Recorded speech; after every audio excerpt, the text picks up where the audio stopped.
Hi గారు, welcome to our channel. ప్రస్తుతం మనతో పాటు భరద్వాజ్ గారు సీనియర్ జర్నలిస్ట్ ఉన్నారు. వారితో ఒకసారి మాట్లాడదాం. సార్ నమస్కారం. సార్ నమస్తే అండి. సార్, పవన్ కళ్యాణ్ గారికి ఒక ప్రశ్న ఎదురైంది. అల్లు అర్జున్ గారు అరెస్ట్ పైన మీరు స్పందించాలని చెప్పేసి మీడియా వాళ్ళు అడగడంతో ఆయన కాస్త ఫైర్ గా, అంటే ఇదే అంశం ఉందా, ఇది సంబంధం లేని విషయం, అక్కడ ప్రాణాలు పోతుంటే సినిమాల గురించి మాట్లాడతారేంటి, దీనికన్నా పెద్ద అంశాలు చాలా ఉన్నాయి చర్చించడానికి, దాని మీద డిబేట్లు పెట్టండి, మాట్లాడండి అని చెప్పేసి కాస్త మీడియా వాళ్ళ క్లాస్ బీకి దాని గురించి మాట్లాడకుండానే వెళ్ళిపోయారు. మరి ఆయన కామెంట్స్ ని ఏ విధంగా చూడొచ్చు అంటారు? ఎందుకు మాట్లాడాలని అనుకోలేదు? అంటే వాంటెడ్‌గా ఇది ఆయనకు సంబంధం లేని వ్యవహారమే. ఉమ్, ఎందుకంటే ఒకటి ఇక్కడ ఈ సంఘటనకు సంబంధించి ఎటు మాట్లాడలేని ఒక జటిలమైన పరిస్థితి ఉంది. పవన్ కళ్యాణే కాదు, చిరంజీవి కూడా ఇప్పటిదాకా మీడియా ముందుకు కానీ ఎక్కడికి వచ్చి ఆ విషయం మీద మాట్లాడలేదు. అలాగే ఆయన అర్జున్ అరెస్ట్ అయినప్పుడు అరవింద్ ఇంట్లో లేని సమయంలో వెళ్ళి ఇంట్లో ఉన్న మిగిలిన కుటుంబ సభ్యుల్ని ఓదార్చి వచ్చారు తప్ప, అర్జున్ రిలీజ్ అయిన తర్వాత బెయిల్ మీద ఇంటికి వెళ్ళి అభినందించలేదు, లేకపోతే ఓదార్చలేదు, భరోసా చెప్పలేదు, ఏమి మాట్లాడలేదు. కేవలం ఆయన వైఫ్ మాత్రమే వెళ్ళి అక్కడ మాట్లాడి వచ్చేసారు. ఆ తర్వాత అర్జున్ తన ఇంటికి వచ్చాడు. వచ్చిన సందర్భంలో కూడా బయట మీడియా హడావిడి చేసింది, కానీ వారు బయటకు రాలేదు, మాట్లాడలేదు. ఫర్దర్గా కూడా వాళ్ళు మాట్లాడరు ఈ విషయం మీద. ఎందుకంటే ఇక్కడ ఒక చిన్న ప్రాబ్లం ఉంది. ఈవెన్ అరవింద్ కూడా ఉంది ఆ ప్రాబ్లం. ఎందుకు మాట్లాడరు? ఏ సినిమా వాళ్ళు మాట్లాడలేదు, ఒకళ్ళిద్దరు తప్ప. వాళ్ళు కూడా నర్మగర్భంగా మాట్లాడారు తప్ప సీరియస్గా కాన్షియస్గా మాట్లాడలేదు.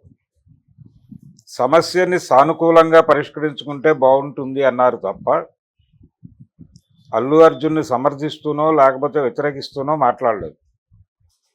ఎందుకు అంటే ఇక్కడ ఒక గొడవ ఉంది.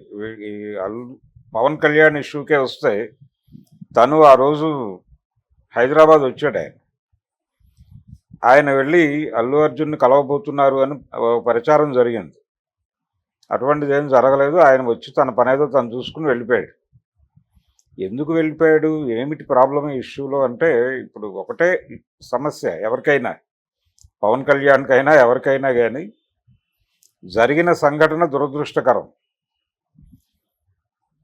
దురదృష్టకరం అని అంటే మాత్రమే సరిపోయే వ్యవహారం కూడా కాదు అది. అది ఒక హీరో తాలూకా అభిమానుల సందోహం చేసినటువంటి కల్పించినటువంటి ఒక బీభత్స వాతావరణంలో మరణం సంభవించింది అక్కడ. అందుకని దాన్ని సపోర్టు చేయలేరు, వ్యతిరేకించలేరు. ఎలా మాట్లాడినా ప్రాబ్లమే. పర్టికులర్గా వాళ్ళకి, బయట వాళ్ళకి పెద్ద ఇష్యూ కాదు, మాట్లాడవచ్చు. అయినా వాళ్ళు మాట్లాడట్లా. ఇండస్ట్రీ పీపుల్, బయట వాళ్ళు కొన్ని కామెంట్స్ చేస్తున్నారు. ఇండస్ట్రీలో ఉన్న ఒకళ్ళిద్దరు పెద్ద తలకాయలు కొంచెం సిస్టమేటిక్గా జరిగిన విషయాన్ని ప్రస్తావిస్తూ ఇలా జరిగి ఉండకపోతే బాగుండేది, లేకపోతే దీన్ని ఇలా హ్యాండిల్ చేసి ఉంటే బాగుండేది అని మాత్రమే మాట్లాడారు తప్ప లైన్ తీసుకుని ఎవరు మాట్లాడట్లేదు ఈ విషయంలో. అందుకని ఆ సెన్సిబిలిటీస్ ఉన్నాయి కాబట్టి పవన్ కళ్యాణ్ అది ప్రస్తావించటం తగదు అనుకున్నాడు. రెండోది, ఆయన చెప్పినట్టుగా అక్కడ ఏపీకి సంబంధించిన గొడవ కాదు అది, తెలంగాణలో జరిగినటువంటి ఒక వివాదము. దానికి సంబంధించి తెలంగాణ ప్రభుత్వము, సినిమా పరిశ్రమ ఒక సమావేశం ఏర్పాటు చేసుకుని సార్ట్అవుట్ చేసుకున్నారు. అది అయిపోయింది. ఇప్పుడు దాని మీద ఆయన అభిప్రాయం చెప్పి ఏం చేయాలి?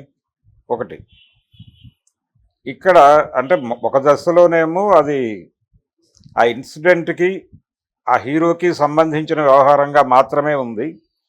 ఆ తర్వాత ప్రభుత్వానికి సినిమా పరిశ్రమకి మధ్య రిఫ్ట్గా మారింది అది. అందుకని అది కొంచెం సెన్సిటివ్ ఏరియా ఆయనకి, పర్టికులర్గా పవన్ కళ్యాణ్కి. అందుకని కూడా ఆయన ఈ విషయం మాట్లాడదలుచుకోలేదు. అంత మాత్రం చేత ఆయన ఏదో అల్లు అర్జున్కి వ్యతిరేకను లేకపోతే రేవంత్ రెడ్డికి వ్యతిరేకను అనుకోనక్కర్లేదు. ఏపీకి సంబంధించిన వ్యవహారాలు అనేకం ఉన్నాయి, వాటి మీద ఏదన్నా మీరు ప్రశ్నలు అడగండి, మాట్లాడదాం అనేది ఒకటి. ఆ రెండోది, ఆయన ఇంకో మాట అన్నాడు అక్కడ. ఆయన ఎవరో చనిపోతే పరామర్శకు వచ్చినప్పుడు జరిగిన గొడవ ఇది. అప్పుడు ఆయన అన్నమాట ఏంటంటే, ఒక పక్కన మనుషులు చనిపోతే ఈ గొడవ ఏమిటయ్యా అన్నాడు. దీన్ని ఎలా లింక్ చేస్తున్నారంటే, ఇక్కడ రేవతి మరణం గురించి ఆయన మాట్లాడినట్టుగా లింక్ చేసి అల్లు అర్జున్కి వ్యతిరేకంగా మాట్లాడినటువంటి పవన్ కళ్యాణ్ అని ఒక ట్విస్ట్ చేసి, అంటే వక్రీకరించు ఓడించు అనేది ఒక పద్ధతి ఉంది తర్కశాస్త్రంలో. ఓకే. అలా దీన్ని ట్విస్ట్ చేసి వక్రీకరించి పవన్ కళ్యాణ్ని టార్గెట్ చేస్తూ ఆయన ఇంకా మనసులో పెట్టుకున్నాడు ఆ శిల్పారావి దగ్గరికి వెళ్ళటాన్ని, ఈ టైపులో కథనాలు ఉండి వార్చేస్తున్నారు.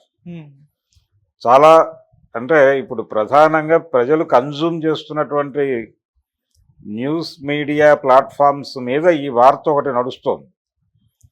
దానికి చెప్పను బ్రదర్ అనే టైటిల్ పెట్టేసి మరీ నడిపేస్తున్నారు. ఆ రోజున అల్లు అర్జున్ పాపులర్ డైలాగ్ అది. ఆ చెప్పను బ్రదర్ అనేది అతనేనా అనేది మేము కూడా అనగలమని అన్నాడు ఈయన అన్న టోన్లో కూడా కథనాలు రాసేస్తున్నారు. కానీ జరిగింది వేరు.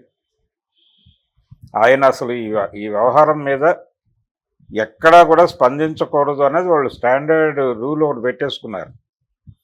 అందుకని మాట్లాడకపోవడం అనేది మంచిది కూడా. ఎటు మాట్లాడినా ఇబ్బంది. ఏం మాట్లాడతారు అసలు? వాళ్ళ దగ్గర నుంచి ఆశించడం అంటేనే టీజ్ చేయటం. విషయం అందరికీ తెలుసు.